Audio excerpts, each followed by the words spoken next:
नमस्कार, मैं बकैत कुमार। अभी जीडीपी के सदमे से उभरे नहीं थे कि किसानों पर हमला बोल दिया गया। भारत का युवा तो आईपीएल फ्री में कैसे देखें उस पर सर्च कर रहा है। उसी गूगल में उसी उंगली से लिखे कि जीडीपी पर बकैत कुमार की राय, तो मेरा लेख मिल जाएगा। मटेरियल तो मैं रोज़ बनाता हूँ, नोट्स की तरह उपलब्ध कराता हूँ, पॉइंट वाइज चाहिए वो भी दे दूंगा। लेकिन युवा वर्ग सो रहा है, उसको पढ़ना है मेरा फेसबुक पोस्ट, लेकिन पढ़कर खाली गरियाता है और भाग जाता। सब आईटी सेल वाला है। फिर कहते हैं कि बकैत जी, आप ही की बकैती से उम्मीद है।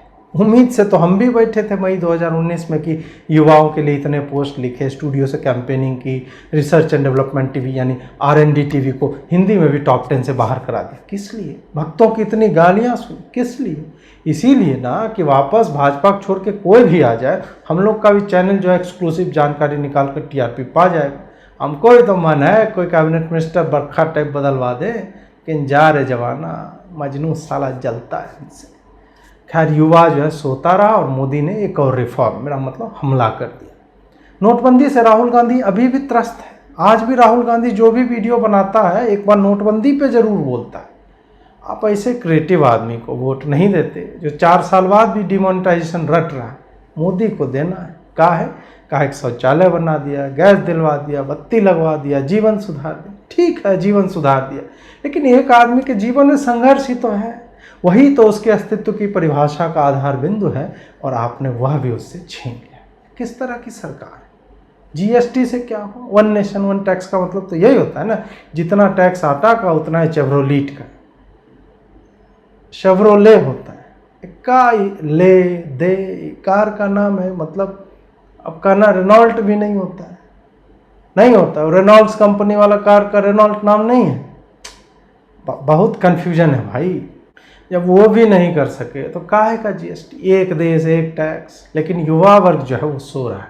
वो आईपीएल का शेड्यूल निकाल रहा है कि शाम में किसका मैच।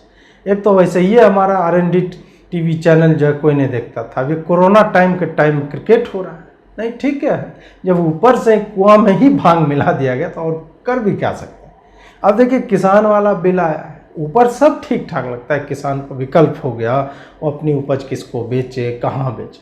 लेकिन गहराई में जाने से पता चलता है कि एक गरीब किसान को सरकार कंफ्यूज करना चाहती है कि वो कहाँ बेचे।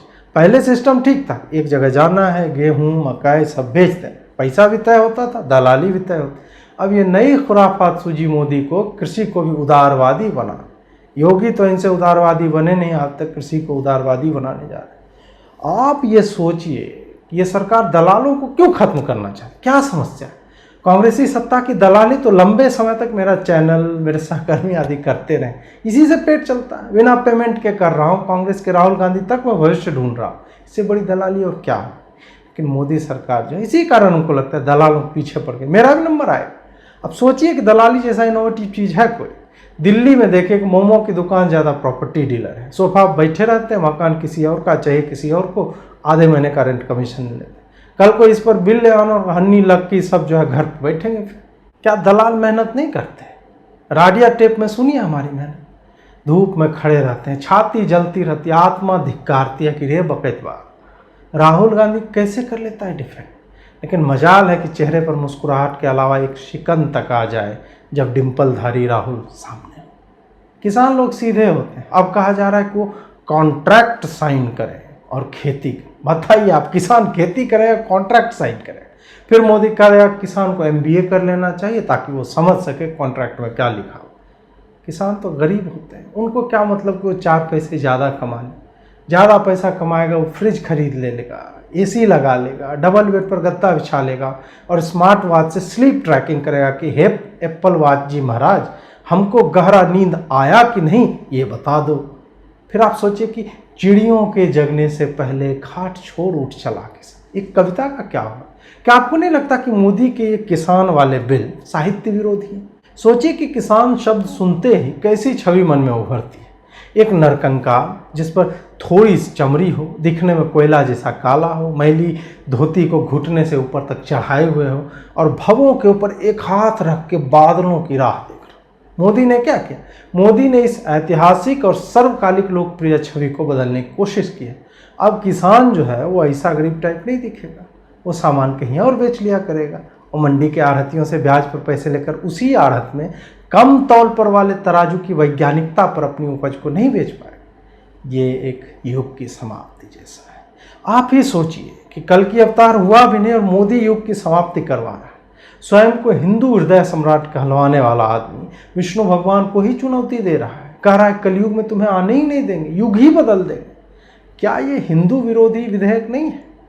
एक समाज के तौर पर हम कहाँ जा रहे हैं? धरती घूम रही है, हम भी घूम रहे हैं, इसी धरती पर मोदी हमको घुमा रहा है। जबकि नेहरू जी द्वारा भारत को दिए गए विज्ञान की सौगात यही कहती है, किसान ही रहने दो, उसको व्यापारी मत बनाओ, वरना कांग्रेस के द्वारा प्रतिपादित उस प्रौद्योगिकी के प्रथम नियम के अनुसार भारत में किसान और गरीब न तो बढ़ते हैं न कम होते। वो बस कांग्रेस के नेताओं द्वारा अपनी अवस्था त्यागने का प्रलोभन पा सकते हैं। मोदी ने इस वैज्ञानिक बात को बदलने की कोशिश की। किसान अब व्यापारी हो जाएगा। आप ही सोचिए, फिर व्यापारी क्या करेगा? व्यापारी तो एक खेल भी हुआ करता था जिसमें लोग कलकत्ता जाने पर किराया देते थे और 2 बार जाने पर ज़्यादा किराया देते। अब मैं कलकत्ता नहीं जा पाता, ना ही वहाँ की खबरें दिखा पाता हूँ, क्योंकि दीदी किराया भी लेती है और टीएमसी के लोग साथ में खर्चा पानी भी दे देते हैं। लेकिन बात समझ में आती है जब आप इस पर मनन चिंतन करते। बनिया आदमी बनिया वृत्ति में ही यकीन रखता है। वो तो कहेगा ही गेहूँ ज़्यादा उपजा लिया तो बेच दो, यहाँ मत बेचो वहाँ बेचो जहाँ पैसा ज़्यादा मिलता है। इस आदमी के लिए सब चीज़ बस पैसा है, पैसा पैसा पैसा। जबकि शास्त्रों में लिखा ये हाथ का मैल है। आखिर किसानों को हाथ का मैल क्यों दिलवाना चाहता है मोदी? कोरोना के समय में जब 20 सेकंड तक हाथ धोना चाहिए, तब मोदी जी कह रहे हैं हाथ का मैल जो है घर में। ओहो, अब समझ में आया। रिलायंस वाले हैंड वॉश और सैनिटाइजर भी तो बेचते होंगे। नमस्कार।